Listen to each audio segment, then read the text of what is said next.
Hello दोस्तों, कैसे हैं आप सभी। आशा करते हैं आप सभी एकदम स्वस्थ होंगे। एक बार फिर से आप सभी का बहुत बहुत स्वागत है हमारे यूट्यूब चैनल ट्रिकी हिंदी पर। दोस्तों, आज की इस वीडियो में हम एक बार फिर से आप सभी के लिए यूपी पुलिस कांस्टेबल की हिंदी की प्रैक्टिस क्लास लेकर के उपस्थित हैं। इस वीडियो में जितने भी प्रश्न आपको कराए जाएंगे वो आपके पेपर की दृष्टि से बहुत ही ज़्यादा महत्वपूर्ण होने वाले हैं। तो वीडियो को अंत तक वॉच करना, चैनल पर नए हो चैनल को सब्सक्राइब कर लेना। चलिए शुरू करते हैं अपनी इस वीडियो को। बात कर लेते हैं पहले प्रश्न की। पहला प्रश्न है, वल्लभाचार्य की मृत्यु के बाद किसने कहा था पुष्टि मार्ग का जहाज जात है सो जाको कछु लेना हो सो लेऊ। पहला ऑप्शन हमें दिया गया है सूरदास, दूसरा ऑप्शन हमें दिया गया है नंददास, तीसरा ऑप्शन हमें दिया गया छीत स्वामी और चौथा ऑप्शन है विठल नाथ। पहले प्रश्न के सही उत्तर की बात करेंगे तो पहले प्रश्न का सही उत्तर होगा ऑप्शन नंबर डी, विठल नाथ ने ये कहा था। आपसे कथन से संबंधित प्रश्न 1 से 2 देखने को मिल जाएंगे। बात करते हैं हम अपने अगले प्रश्न की। अगला प्रश्न पूछा गया है, प्रकृति के नाना रूपों के साथ केशव के हृदय का सामंजस्य कुछ भी न था, यह कथन किसका है। पहला ऑप्शन हमें दिया गया विश्वनाथ प्रसाद मिश्र, दूसरा ऑप्शन लाला भगवान दीन, तीसरा ऑप्शन रामचंद्र शुक्ल और चौथा ऑप्शन महावीर प्रसाद द्विवेदी जी। तो प्रकृति के नाना रूप यानी कि अनेकों रूपों के साथ केशव के हृदय का सामंजस्य कुछ भी न था, ये कथन है हमारा रामचंद्र शुक्ल जी का। ऑप्शन नंबर सी इस प्रश्न का सही उत्तर हो जाएगा। दूसरे प्रश्न के बाद अब बात करते हैं हम अपने अगले प्रश्न की। अगला प्रश्न, देव प्रसन्न होकर मनुष्यों को वर देते हैं, वाक्य में प्रयुक्त देव शब्द का बहुवचन बताइए। तो यहाँ पर जो देव शब्द है उसका हमें बहुवचन बताना है, क्या होगा। पहला ऑप्शन हमें दिया गया है देवगण, दूसरा ऑप्शन हमें दिया गया है देवजन, तीसरा ऑप्शन हमें दिया गया है देवलोग और चौथा ऑप्शन हमें दिया गया है देव वृंद।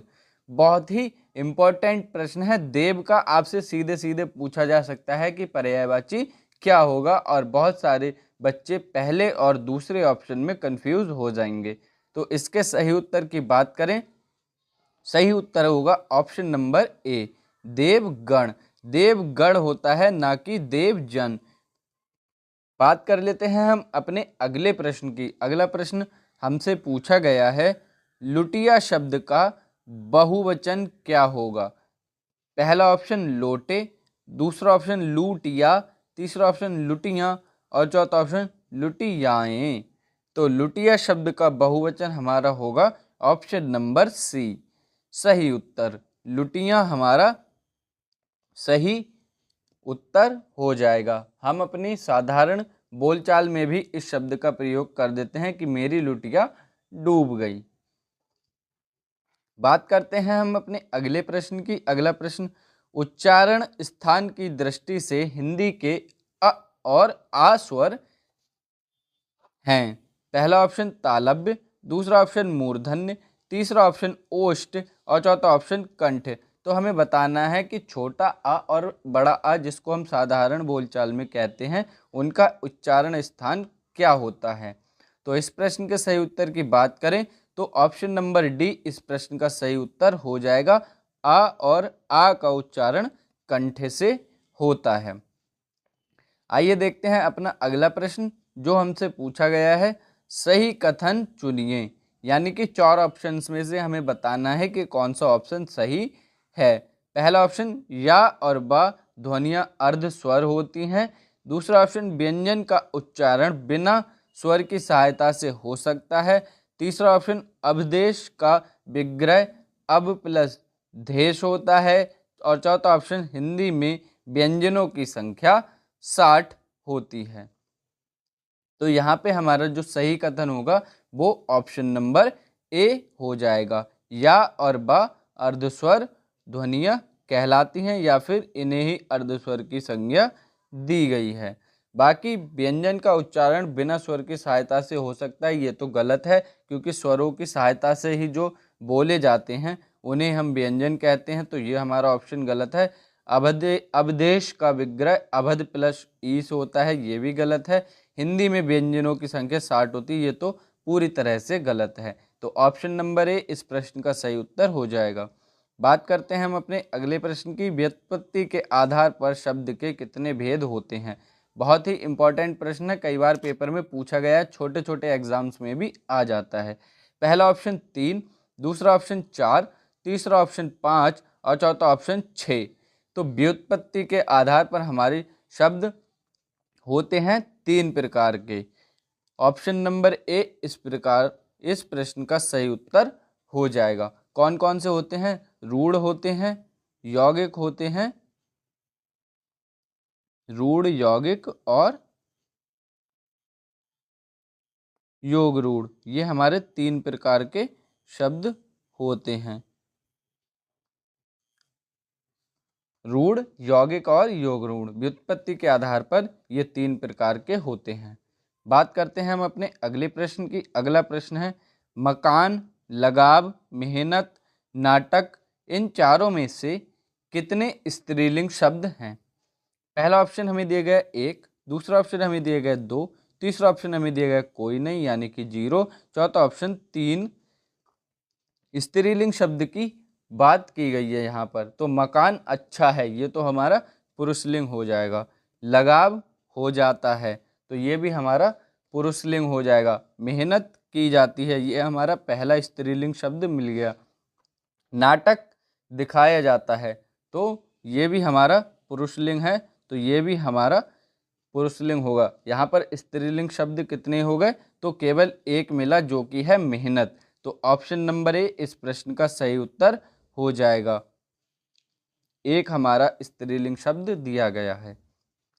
बात करते हैं हम अगले प्रश्न की। अगला प्रश्न, जाति शब्द का बहुवचन रूप क्या होगा?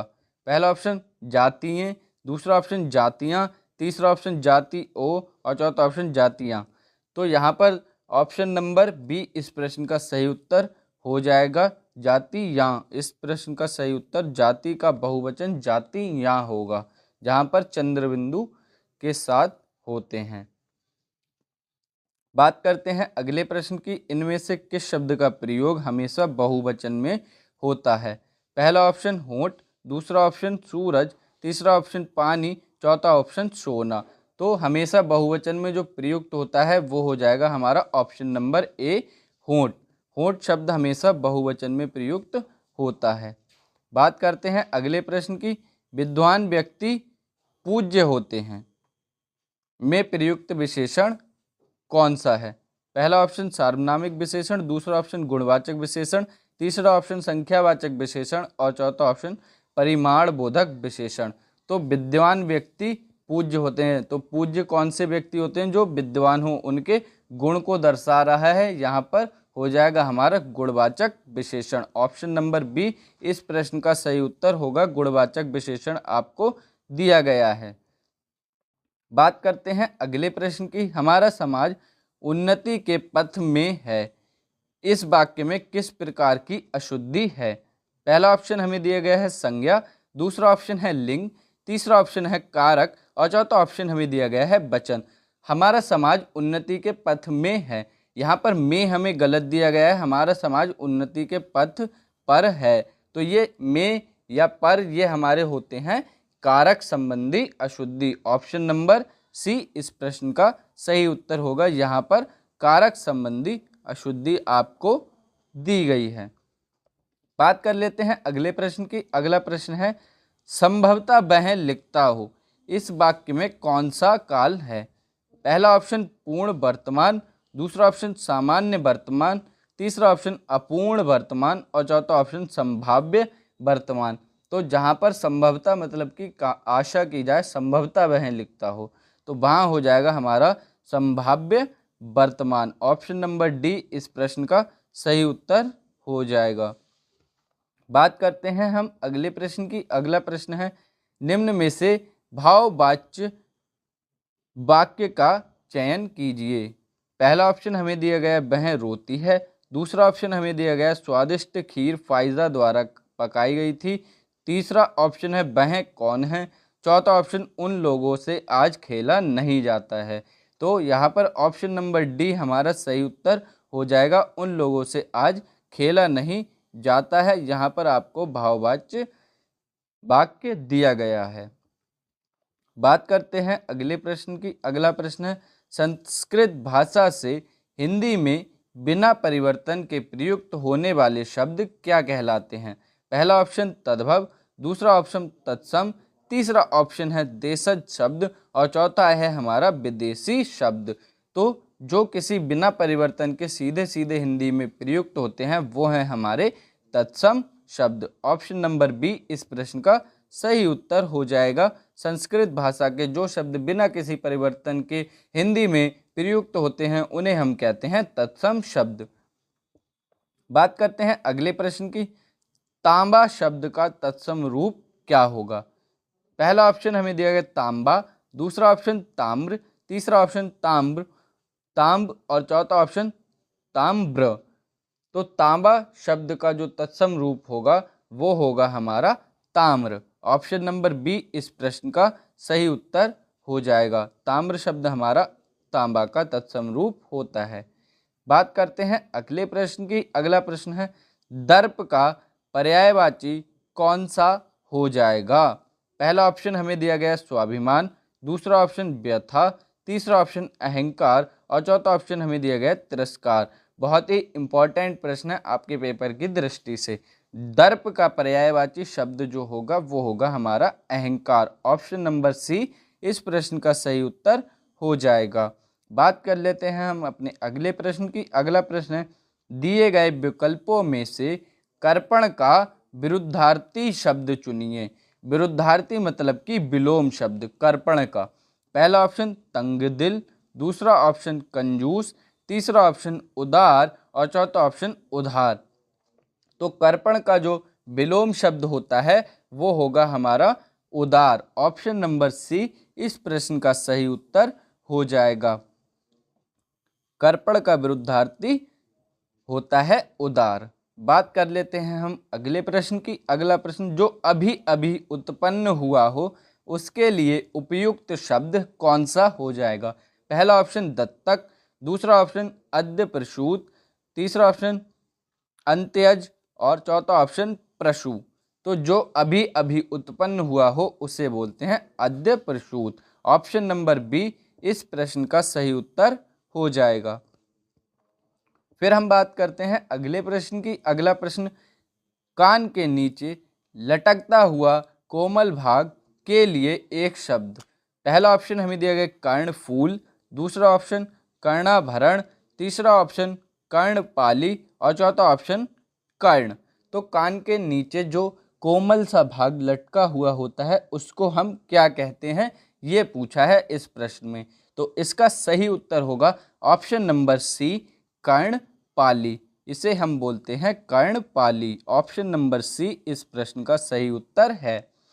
बात करते हैं हम अपने अगले प्रश्न की। अगला प्रश्न हमसे पूछा गया है, मूर्खतापूर्ण कार्य करना, इस उक्ति को चरितार्थ करने वाली कहावत कौन सी है? पहला ऑप्शन कंधे से कंधा मिलाना, दूसरा ऑप्शन अक्ल के पीछे लाठी लिए फिरना, तीसरा ऑप्शन अन्न जल उठना और चौथा ऑप्शन है बंदर क्या जाने अदरक का स्वाद। तो कंधे से कंधे मिलाकर चलना इसका अर्थ होता है सहायता करना, अन्न जल उठना यानी कि दाना पानी बंद हो जाना और बंदर क्या जाने अदरक का स्वाद मतलब कि किसी भी चीज़ की जानकारी नहीं होने पर उस चीज़ में टिप्पणी करना। बात करते हैं इस प्रश्न के सही उत्तर की। तो अक्ल के पीछे लाठी लिए फिरना ये सही उत्तर हो जाएगा मूर्खतापूर्ण कार्य करना वाली कहावत का। तो ऑप्शन नंबर बी इस प्रश्न का सही उत्तर हो जाएगा। तो ये थे आज की वीडियो के हमारे तरफ से आप सभी के लिए महत्वपूर्ण 21 प्रश्न। आशा करते हैं कि आपको वीडियो अच्छी लगी होगी। वीडियो पसंद आए वीडियो को लाइक कर देना, चैनल पर नए हो चैनल को सब्सक्राइब कर देना, वीडियो को अपने सभी दोस्तों में शेयर करना बिल्कुल भी मत भूलना और ऐसी वीडियोस को देखने के लिए नोटिफिकेशन बेल को ऑल पे प्रेस करके ज़रूर रखना। बहुत ही जल्द मिलेंगे अगली वीडियो में ऐसी ही धमाकेदार जानकारी लेकर। तब तक के लिए पढ़ते रहिए, स्वस्थ रहिए। जय हिंद दोस्तों, वंदे मातरम। धन्यवाद।